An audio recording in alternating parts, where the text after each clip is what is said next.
Pendant ce concert, Oui. il y a eu des artistes qui ont défilé. Il y avait un certain DJ Molokoko qui a encore fait parler de lui avec sa platine. Et il y a aussi eu un incident très désagréable. Ouais. Hein. Lors de ce concert, on a vu cette scène où Assalfo a été empêché d'approcher le président Laurent Gbagbo. Hein. Après l'incident, le leader de Magic System a réagi à un commentaire sous sa publication. Il a écrit ceci: ils nous ont obligés à porter un masque avant de saluer le président. On n'en avait pas, on a rebroussé chemin. Le reste, c'est du blablabla. Il faut féliciter Yodé et Siro. Voilà.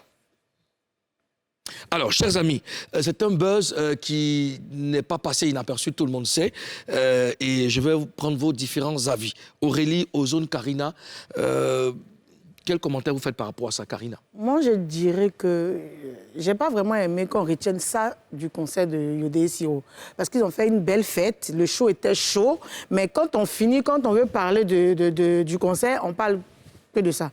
Yodé et Siro n'avaient pas besoin de ça. Voilà. Si on doit retenir quelque chose ici, c'est la fête et puis la réussite. Voilà. Ozone? Oui, effectivement, c'est une situation vraiment inconfortable et c'est des malentendus qui peuvent arriver à tout le monde et à tout moment.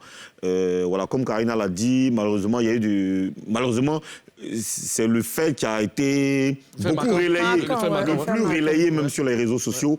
Et j'ai aimé l'attitude de Assalfo, venir répondre, venir expliquer ce qui s'est passé. Parce que là, ici, nous, on n'était pas là-bas. On a juste vu des images, tu vois. Chacun interprète comme il veut. Comme il veut.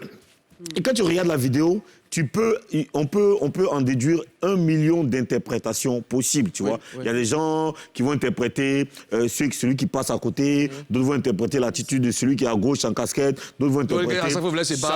Chacun peut dire ce qu'il veut, tu vois. Mais malheureusement, aujourd'hui, on retient cela. Sinon, ce qu'on peut dire, c'est que c'était un très, très beau concert, un très, très bon moment de rassemblement des fils du pays. D'accord. Aurélie? Moi, je pense qu'Assalfo, c'est une des seules personnes qui n'a pratiquement aucun problème avec son entourage, que ce soit avec les artistes, soit avec des personnalités politiques. Donc je pense que... Et quand on analyse justement la vidéo, l'ex-président et sa compagne étaient les seuls à porter un masque. Donc s'il veut s'approcher, que le protocole a exigé que pour une question de sécurité, de santé, que cet artiste ne puisse pas le saluer, malheureusement, on ne peut pas empêcher les gens d'interpréter ce qu'ils ont interprété. Mais c'est très bien, comme tu l'as dit tout à l'heure, qu'Assalfo ait pu au moins expliquer pour assurer les gens, pour dire qu'il n'y a aucun problème. Parce qu'aujourd'hui, qu'on soit politicien ou pas, l'essentiel, c'est que tout le monde soit rassemblé pour le meilleur de notre pays. Dans tous les cas, on a vu, c'est une scène qui est malheureusement désagréable. Hein.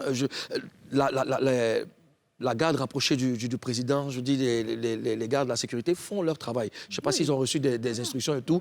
Ça, c'est normal. Ce qui m'a un peu attristé, c'est de voir Assalfo, qui est connu mondialement, un artiste connu mondialement, un ambassadeur, hein, on va dire, qui soit refusé l'accès et tout. Bon, ça m'a un peu, je dis, bon, un concert de jeunes... c'est gênant. C'est gênant, c'est vraiment gênant. Mais bon, après, je pense que tout est rentré dans l'ordre. Et puis, bon, Assalfo l'a expliqué. On va faire comme lui, on va féliciter Yodé et Siro pour leur performance. Et puis, que la vie continue.